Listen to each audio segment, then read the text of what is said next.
Hello, Michael. Thank you very much, you guys. Much appreciated. Thanks to you at home for joining us here this hour. Super happy to have you here. So imagine you are a small country. You're very proud, very important country, but you are little and you are not very rich. And you decide in your little country that it is time to put in streetlights. Right? You think we may not be a wealthy country, but gosh darn it, it is the 21st century, and in a bunch of our little towns and villages that want them, we're going to put in streetlights, or we're going to upgrade streetlights in places that need them to be fixed up. We're going to get funding, we'll get grants for streetlights, and we're going to do that all over the place in our country.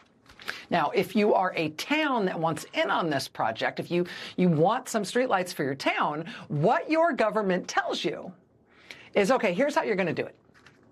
Your town, your village, if you want streetlights, what you have to do is you have to hire this particular company. And it's a consulting company, and that consulting company will assess your town's needs. And after they do an assessment in your town, they will basically attest to what kind of streetlights you need, and then those are the kind of streetlights you will get. That's the process. That's how we're getting streetlights in our country. And it turns out that as all the little towns all over the country start going through this process to get their streetlights, they all, as they are told to do, they all hire this one company, this one consulting firm to help them get their streetlights. And a couple of things pretty quickly emerge.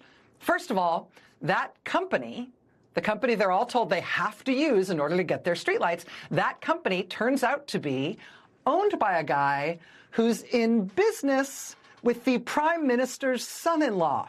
And the business he's in with the Prime Minister's son-in-law, the company they own together, turns out to be a company that makes streetlights. Huh! What a coincidence, right? So every little town all over your country has to hire this one company. And every single time, the guy who runs that company comes in, looks around and says, yes, I've looked at this very carefully. I've assessed your unique needs here in your town. And it turns out the only streetlights you should get, the only streetlights you can get, the streetlights, in fact, that you're going to get are the streetlights that are only sold by the company that is owned by the Prime Minister's son-in-law and also me. That is your only choice. You want streetlights, that's how you get them. And even though these guys had no streetlight expertise, even though their company was brand new, essentially set up just for this purpose, even though basically nobody else had ever bought streetlights from them before without being forced to do so, now, all of a sudden, boy, do they have a lot of business. Yeah, the Prime Minister's son-in-law turns out to be basically the sole supplier of streetlights to towns and villages all over the country. And as such, he is paid very handsomely for that in public funds. The country where this happened happens to be in Europe, and it turns out the funding for the streetlights came from the European Union, from the EU. When investigative reporters figured out that this scheme was happening with the streetlights, and when the EU investigated themselves, they realized this well-intentioned project, sort of small-scale project to put streetlights in this poor country, had instead become basically just a project to make the Prime Minister's son-in-law a millionaire. The company, of course, says they did nothing wrong, but the EU pulled their funding for that project. How did the Prime Minister react to that? He said, well, okay, I guess we can't do this with EU funds anymore. We'll just pay for it ourselves, our country. Out of our meager budget as one of the poorest countries in Europe, we'll pay for it. Which means the Prime Minister decided that he would just pay his son-in-law directly from government funds. And that is how Viktor Orbán's son-in-law made his first millions. Since then, over the course of Viktor Orbán's 16 years in power, Orbán's son-in-law has become one of the wealthiest men in the whole country, worth hundreds of millions of dollars at least. One of the sectors he's in is streetlights. Another sector is that he owns lots of luxury hotels. I mentioned the EU, the European Union. The EU has a presidency that rotates from country to country every 6 months. When the EU presidency automatically rotated to Hungary, to Viktor Orbán a couple of years ago, what that meant in very practical terms is that there would be lots of official delegations from other European countries coming to Hungary all the time, coming to Budapest to do EU business, because Viktor Orbán was the president of the EU for that 6-month period. What some of those other countries would soon find was that no matter what hotels they booked themselves into in Budapest for one of these official visits, the Orbán government would somehow find a way to unbook them from the hotels they wanted to stay at, and instead they would find themselves magically rebooked into one of the hotels owned by Viktor Orbán's son-in-law. They would make reservations at different hotels, and the Orbán government would unbook them and put them in his son-in-law's hotels instead. That was uncovered by investigative reporting from Direct 36 and V-Square in Hungary. Viktor Orbán's son-in-law has had a good time of it while his father-in-law has been in effectively dictatorial control of the country of Hungary. The FT reported last year that he nearly doubled his net worth to almost 500 million euros just in the previous year alone. Nice. But ahead of the elections yesterday in Hungary, which saw that young man's father-in-law turfed out of power after 16 years and potentially now facing prosecution for corruption and theft of public assets. Ahead of yesterday's election in Hungary, Orbán's son-in-law left the country. He left Hungary and reportedly relocated to the friendlier environs of the United States. And forgive me, I am terrible with Hungarian names, so I don't know exactly how to pronounce the son-in-law's name. You can see it there. It's spelled Istvan Tiborcz. I don't know exactly how you say that name, but I think that it's pronounced Jared. I think that's not true, but that is one way to pronounce it. Istvan, Jared. Trumpism in the United States is not just a purely personal thing. Trumpism in the United States is not just a big political manifestation of the quirky authoritarian personality of Donald Trump the man. I mean, it may be that for Trump himself, but in terms of power, in terms of governance, in terms of why all these other people on the American far right like Trump in power and what they want to do with Trump in power, it's not just based on Trump's personality. It's actually based on a model. More than anything else, it is based on the model of Viktor Orbán in Hungary. Remember Project 2025? The Heritage Foundation created Project 2025 to plan out what exactly the Trump administration would do once they got into power, and the Trump administration has followed that blueprint very tightly. The head of the Heritage Foundation says outright that in looking for a model for how conservatives should approach power and government, he said Viktor Orbán is not a model of how to do that. He says Viktor Orbán is the model for how to do that. And so even though Hungary is this tiny little country, I mean, Hungary's whole population is the size of New Jersey.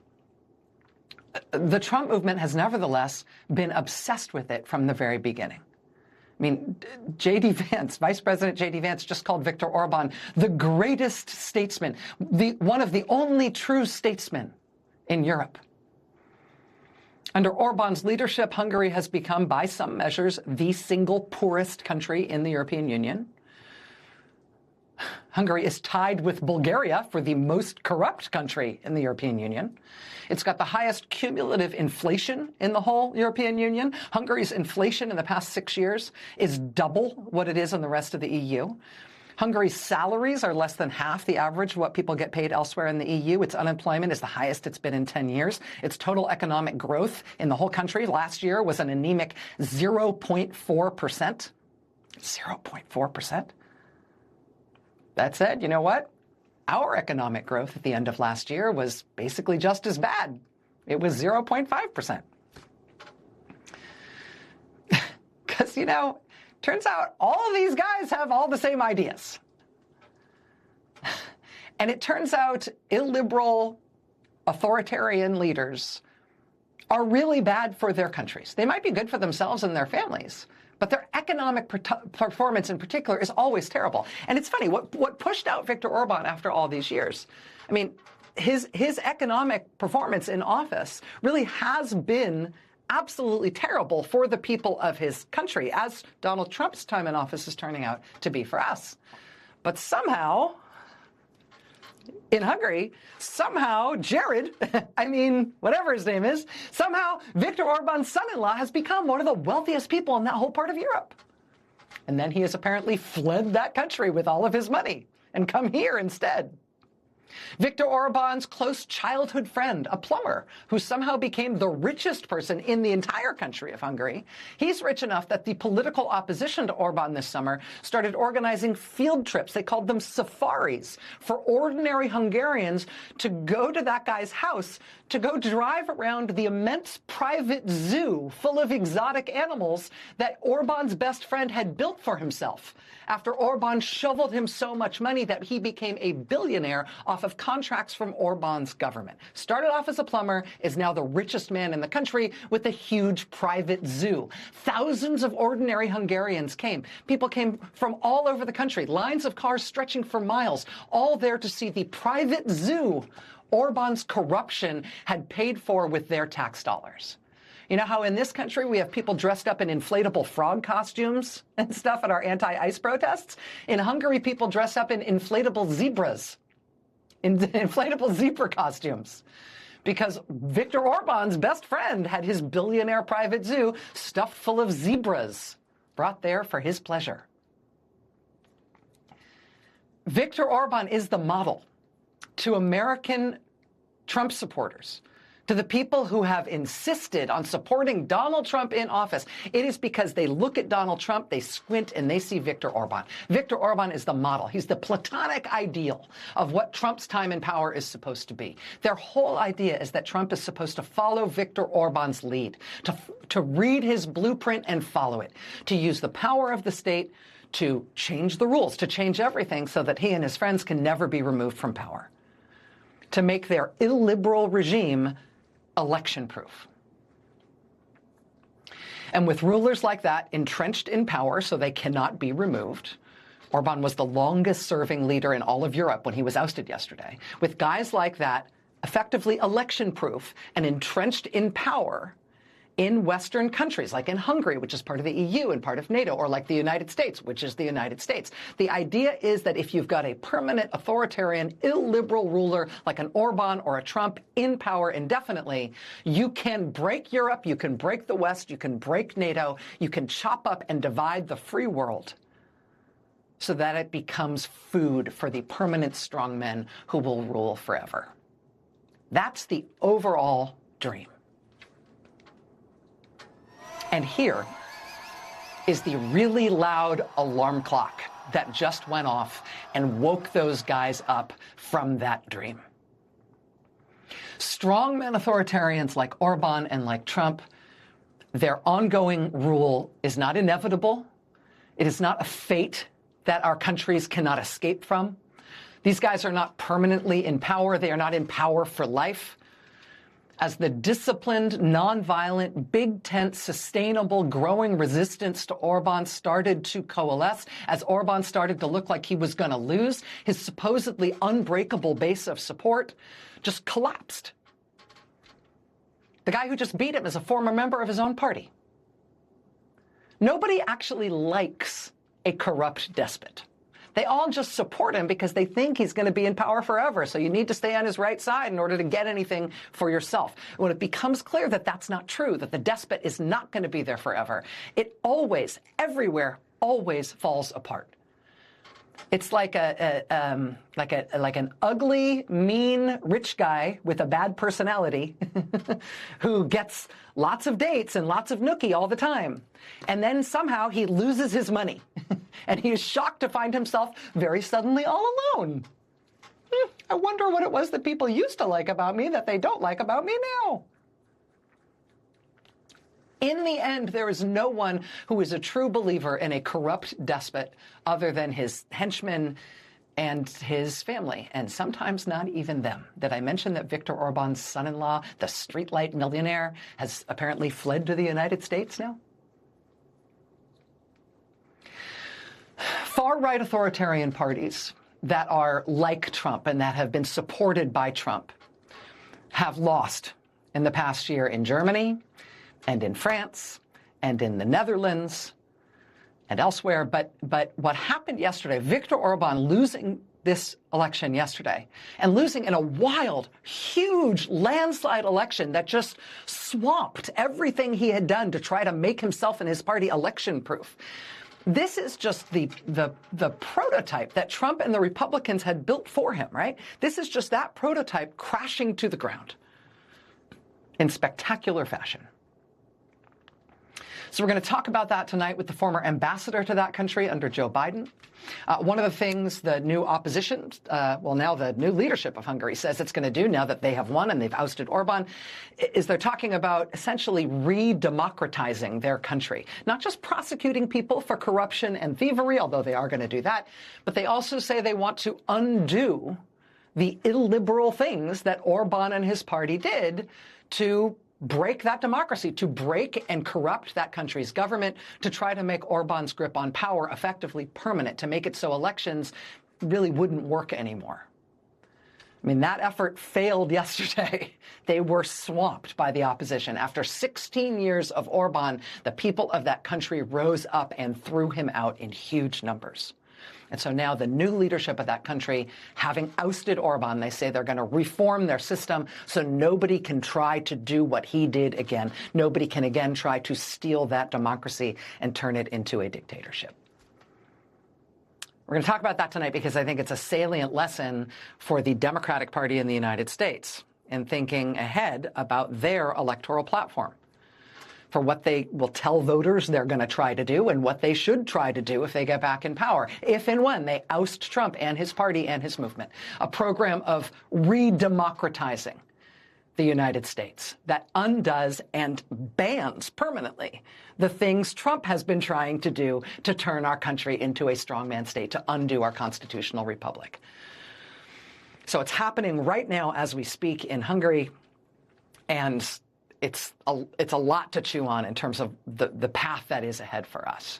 Even once it was clear, that Orbán was going to lose, President Trump sent his Vice President, J.D. Vance, over to Budapest, over to Hungary, to make campaign appearances with Orbán, to shake his hand and stick his thumb up in the air and to say how much he was sure Viktor Orbán was going to win, right before Viktor Orbán lost in a landslide. Why did he send J.D. Vance over to do that after it was so clear Orbán was going down? It's like when Trump nominated the disgraced Republican Congressman Matt Gaetz, remember him, nominated him to be Attorney General. Do you remember that right at the beginning of this term in Trump's presidency? I mean, they knew very quickly that Matt Gaetz definitely was not going to get through. He was not going to be confirmed. But before they made him withdraw, Trump sent J.D. Vance up to Capitol Hill to walk arm in arm with Matt Gaetz around the United States Senate to take into all those senators' offices, to give him his big endorsement and say how much he personally believed in him and how sure he was that Matt Gaetz was going to be confirmed as Attorney General when it was already clear that Gaetz was going down. Why did Trump send him to do that? Total humiliation for J.D. Vance. I mean, they just did the exact same thing to him with Orbán in Hungary, sending him over there before Orbán just got shellacked. And then Trump sent him straight from there to talks with Iran, which instantly failed, and which were probably always going to fail. While the president said explicitly in Washington that if the talks failed, the whole war could then be blamed on J.D. Vance. Thank you, sir. May I have another? In Iran, now we have moved on from Iran blockading the Strait of Hormuz to the United States blockading the Strait of Hormuz. So if you think the war was going great before, you're going to love it from here on out. This has a clear strategic purpose, definitely, sure. The president said this weekend that lots of other countries are going to join with us to implement this blockade of the Strait of Hormuz. Apparently, no other countries are joining with us to implement this blockade. But don't worry, by meanwhile deciding to move on to attacking the Pope, at the exact moment his vice president, J.D. Vance, is starting to promote his new book about how excited he is to become a new Catholic, Donald Trump is presumably trying to so humiliate his vice president that he drives J.D. Vance to quit, which would at least give Trump a chance to pick a new vice president before the midterms, which might shake things up a bit for him and his Republican Party. Yeah, pay no attention to the $10 a gallon gas and the fact that we're now a pariah rogue state. Don't you think Vice President Jared is very impressive? Would you like him to sell you some streetlights? The pushback against Donald Trump and his administration continues to accelerate and continues to pay off for basically everyone who's willing to do it. Today, for example, Trump lost the case he had brought against the Wall Street Journal over their reporting on Trump's super creepy birthday greeting to convicted pedophile and child sex trafficker Jeffrey Epstein. Today, the Trump administration caved and agreed that the Stonewall National Monument in New York City will be allowed to continue to fly the pride flag that Trump had previously insisted must come down. All the people who came out to protest at Stonewall when they pulled down the pride flag, today, you won. They caved. The flag is back up now and forever. The news organizations who sued Trump and Pete Hegseth to stop the bizarre new Pentagon press policy, where they kicked all the real reporters out of the Pentagon. Those people who are suing over that policy have been winning hand over fist in court, with the judge in the case in his latest ruling denouncing what Trump and Hegseth have done there as, quote, authoritarian, saying it smacks of an autocracy, not a democracy. Even the librarians are winning.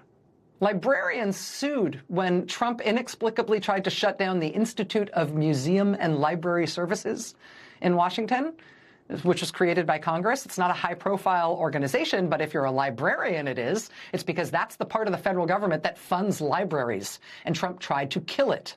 But the librarians, too, they just won in court, and that agency cannot be shut down or have its funding taken away. Everywhere people are pushing back against Trump, they are beating him. Trump's efforts to build himself a huge new network of prison camps to hold people without trial is also falling apart. And the pushback against him on this is getting pushier and, frankly, more effective all the time. They haven't been able to open up any of these gigantic 10,000-bed warehouses they've bought to try to turn them into Trump prison camps. They've been blocked so far by all different kinds of local protest. In 3 states, there are lawsuits that have been brought by the state against these things. One in Michigan to stop the Trump prison camp that's planned for Romulus, Michigan. One in New Jersey to stop the prison camp that's planned for Roxbury, New Jersey. And one in Maryland to stop the Trump prison camp that's planned for a site near Hagerstown.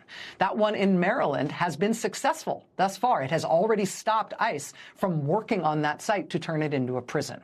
One thing to watch this week, the federal judge who's hearing that case is going to hold a hearing on it in federal court in Baltimore on Wednesday. The activists, the fierce, scrappy activists in Maryland who have been opposing that, they're expecting a full house, a full courthouse full of people on Wednesday in Baltimore opposing that prison camp. Also expecting a big interfaith vigil outside. That is absolutely worth watching. We reported earlier that the state of Pennsylvania last month issued an order that bans the Trump administration from hooking up any of these warehouse facilities in Pennsylvania to any local water or sewer facilities. That's from Josh Shapiro's administration in Pennsylvania. Blocking those warehouse facilities from using water or sewer means they cannot open. Well, today, the state of Maryland followed down that road. They issued an order telling the Trump administration that that Hagerstown, Maryland warehouse site cannot and will not be allowed to use local sewers. Next week, Thursday the 23rd, here's another tactic that's being used against them. People are going to be protesting next week, Thursday the 23rd in Rhode Island, at the annual shareholders meeting for Citizens Bank to try to get Citizens Bank to cut their financial ties with companies operating Trump prison camps. 2 days after that, Saturday, April 25th, there's going to be a national day of protests all over the country against Trump trying to build himself these prison camps anywhere. Again, that National Day of Action planned for Saturday, April 25th. Just in the past few days, the failure of Trump's efforts to build these prison camps and local people standing up to him and saying no, even in Republican areas, those efforts just in the past few days have been the subject of national and international press, everywhere from the New York Times to the BBC to the Associated Press to the Atlantic magazine and more. And it continues. Tonight, I'm sure you've noticed, the news out of Congress is dominated by the very dramatic announcements from two members of Congress that they are each resigning their seats effective immediately. One of them is Republican Tony Gonzalez. The other is Democrat Eric Swalwell. They have both been accused of serious sexual misconduct. Swalwell only recently, but Tony Gonzalez for months now. Both men have denied committing any crimes, but both men said tonight they will resign from the House. One Republican, one Democrat. Swalwell is also abandoning his campaign for California governor for the same reasons. But for members of Congress who are not resigning because they've been consumed with horrific personal scandal, what we are seeing Democrats now do all over the country, whenever they are home from work, whenever they are on recess like they were this past week, what we are seeing is that they are showing up, in many cases, unannounced at ICE prisons, at these so-called holding facilities and detention centers, these prisons and jails, effectively, where ICE is holding people without trial. We're seeing it all over the country. Democrats everywhere in the country are doing this now. Here's Jim McGovern, for example, the Democrat of Massachusetts, negotiating with ICE to let him in the door of the ICE prison in Burlington, Massachusetts. They let him in alone. They wouldn't let him bring in any staff or a translator, but they let him in while tons of people protested outside that facility, and he came out and reported on the conditions that he found. Here's Democratic Congresswoman Angie Craig making an unannounced oversight visit to the ICE jail at the Whipple building in Minnesota. Here's Democratic Congresswoman Debbie Wasserman Schultz making an unannounced oversight visit to the Everglades tent prison camp in Florida, that so-called Alligator Alcatraz facility, and reporting back on the horrific conditions she says that she found there. She said it was absolutely disgusting. Here's Democratic Congressman Andre Carson in Indiana, having just gone inside one of the places ICE is holding people in that state, in Miami County, Indiana. There are about 100 protesters outside opposing that facility.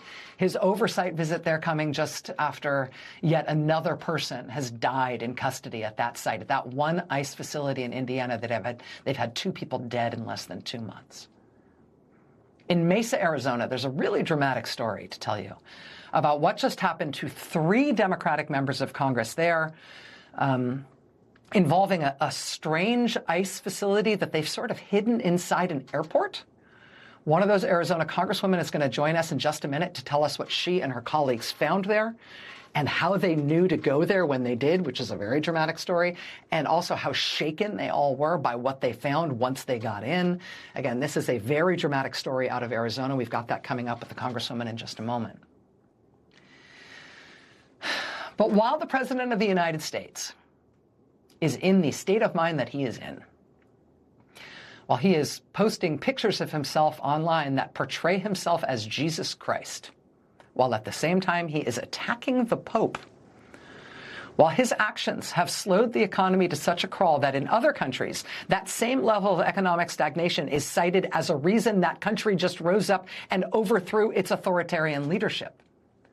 As Donald Trump is taking these increasingly wild and increasingly inexplicable military swings in the Middle East that really do make no sense, that appear to have no point, and that have left us with almost literally no allies in the entire world. As the president appears, bizarrely, to be trying, I guess, potentially to offload his vice president, because maybe that'll help. Amid all of this insanity, it may be a good time to remember that this kind of desperation from the White House and from the president is palpably driven by fear, by the expectation that voters, that the public, that the nation at large has turned against him and is doing so more and more every day, that the country is going to turf him and his party out on their ear and quickly. I mean, the whole idea of these guys, Orbán and Trump and all of them, the whole idea of them is to create a false sense of permanence, that they can never be ousted, that they will never leave, that resistance is futile, that you better line up with them because you'll never beat them. They're going to be here forever. Well, how's that going? Streetlights or no? The streets of Budapest, the streets of Hungary last night were lit up to the stratosphere with pure joy, lit up like a beacon with the proof that the people can fix problems like this, like Viktor Orbán and like Donald Trump, and that no would-be strongman can stop it anywhere, no matter what. Lots to get to tonight. Stay with us.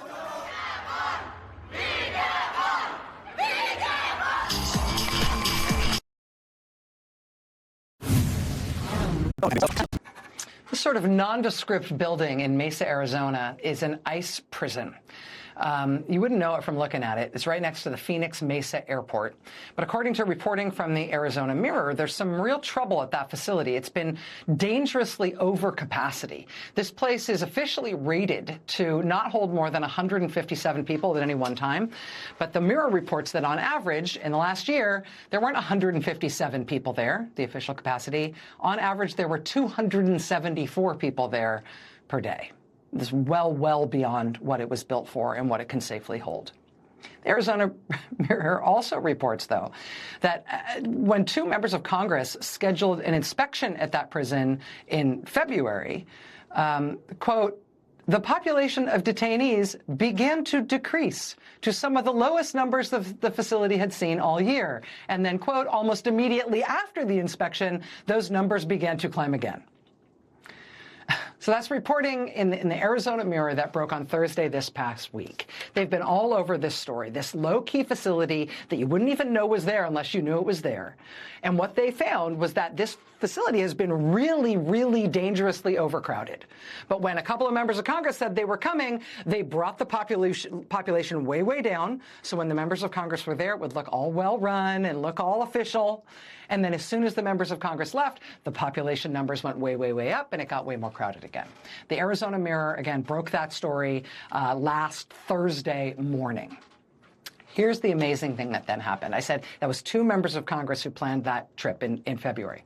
Well, hours after the Arizona Mirror broke that news, hey, you members of Congress, they brought down the numbers artificially in order to show you a fake portrait, essentially, of what that facility is like. After you left, the numbers went way back up. As soon as that reporting broke in the Arizona Mirror on Thursday morning, those two members of Congress, Greg Stanton and Yasmin Ansari, they went back to that ICE prison in Mesa, that same facility, that same day, and they brought along a third Democratic member of Congress with them as well, Arizona's newest Congresswoman, Adelita Grijalva. This time, it was not an announced visit. This time, they did not tell them that they were coming. This time, knowing what had happened the last time they had advance notice, this time they just showed up, and they got inside. And here's what those lawmakers reported. Quote, prisoners packed into cells, quote, like sardines. Facility, almost 100 people over capacity. People lying on the floor without blankets. Prisoners scrambling to the doors of the holding cells, seeing that these were some people who seemed official who were there. They were asking for help, trying to tell them about the conditions at the facility. This is the combination tactically of aggressive, investigative local reporting and members of Congress who are willing to act on it and follow up. What they found was incredibly dramatic and upsetting for them. Congresswoman Grijalva is going to join us to tell us about it here next.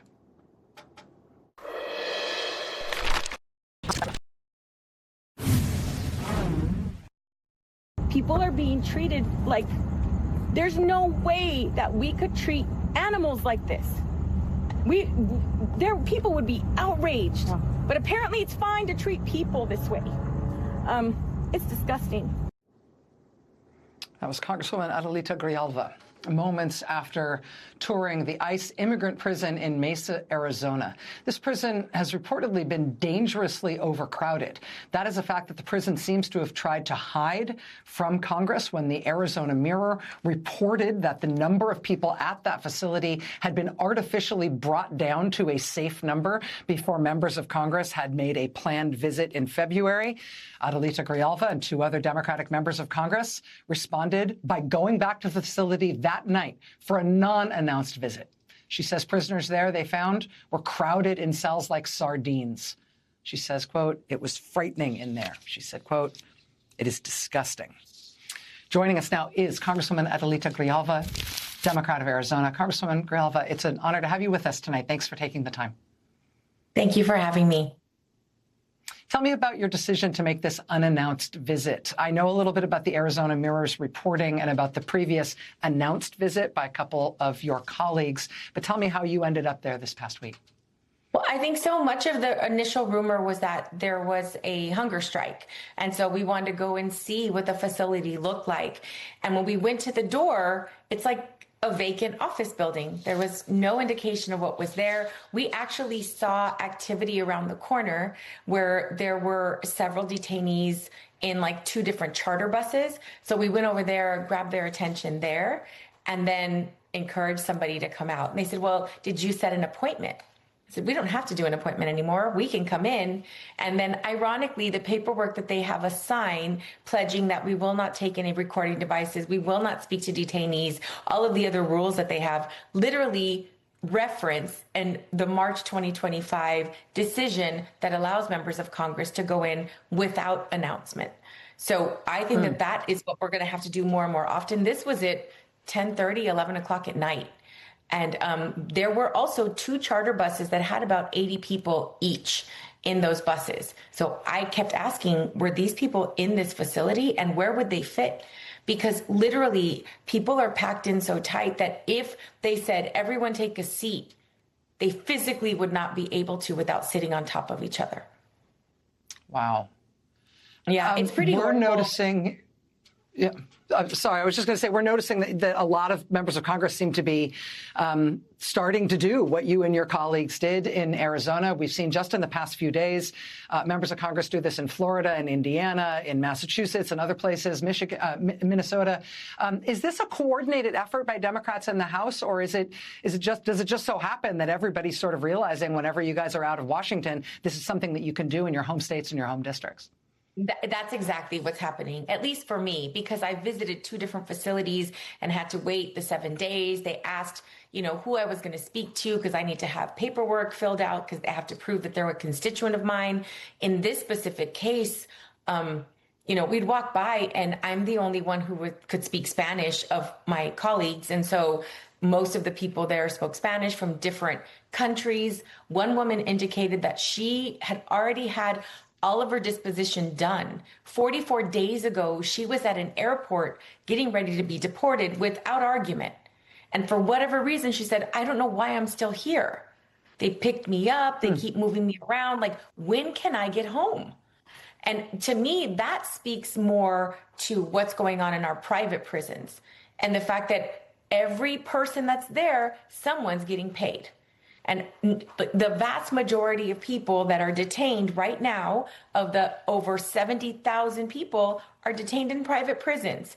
So we have to follow the money and also look at how inhumane people are being treated. It's disgusting. And when I was walking by the women's facility, she asked me for sanitary napkins because there were 2 young ladies in there that needed sanitary napkins and didn't have them. They literally have a toilet in the middle of a space. So if you look at the top of the door, it says max occupancy, 21 people. Clearly double, almost triple the number there. And if you have to use the facility, where are you supposed to go? In front of everyone. There are no showers. So these are facilities that are supposed to be designed to have less than 12 hours. And there are people there that had been there at least 3 days with no end in sight. Wow. Arizona Congresswoman Adelita Grijalva, thank you for doing this oversight visit. Thank you for doing it the way you did with your colleagues so that you could get more of the real truth about what's happening there. And thank you for talking to us. We'd love to have you back. I know that you're on this and will continue to be. Thank you. Absolutely. Thank you for having me. All right. Much more news ahead here tonight. Stay with us.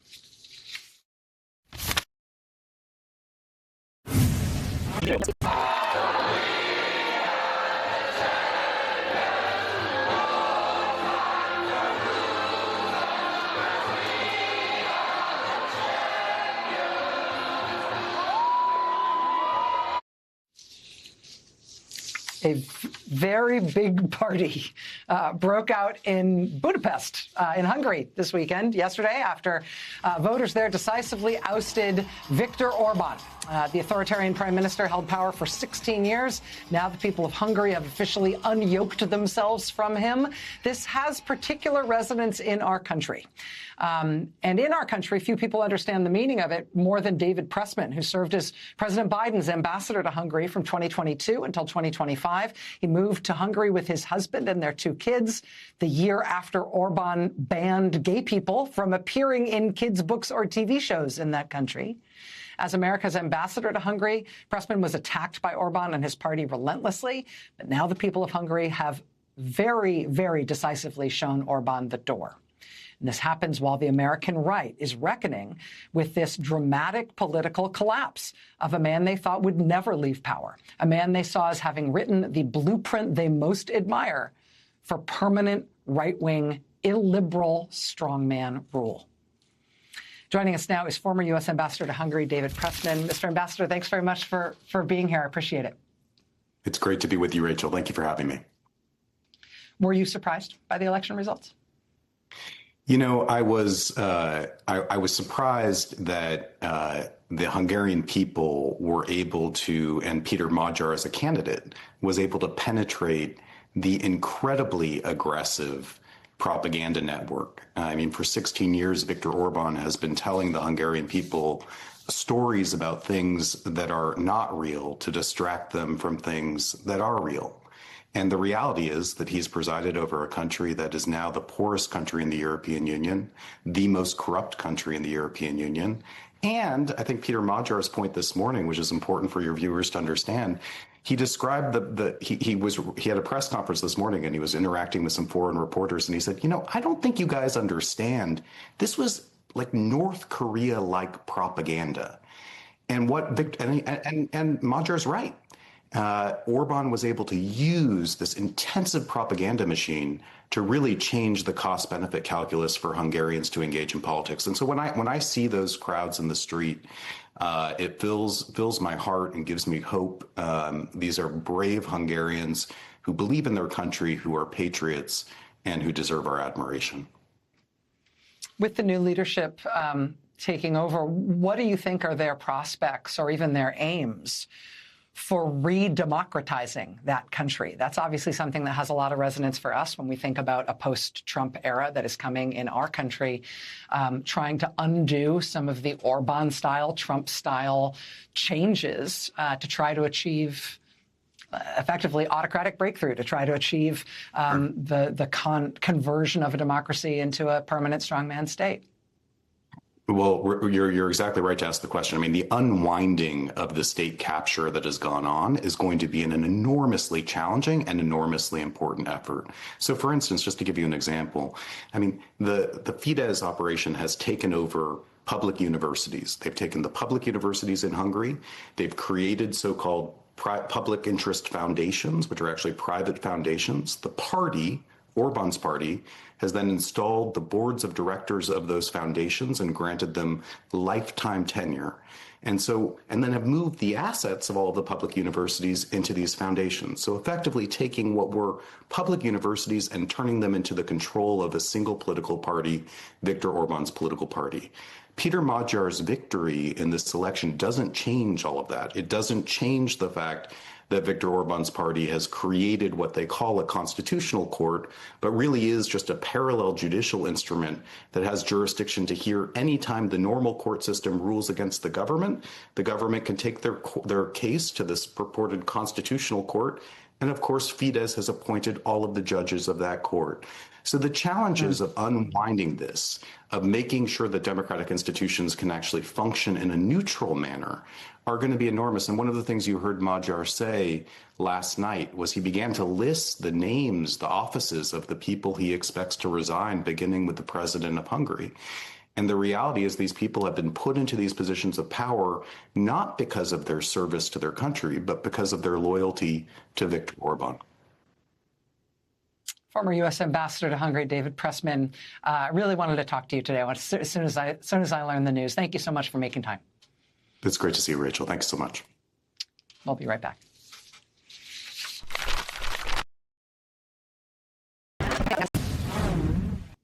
Okay, that's going to do it for me tonight. But now it's time for the last word with Lawrence O'Donnell. Lawrence, I have been looking forward to hearing this A block from you since I first confirmed that you were not on vacation, and we're here to give it.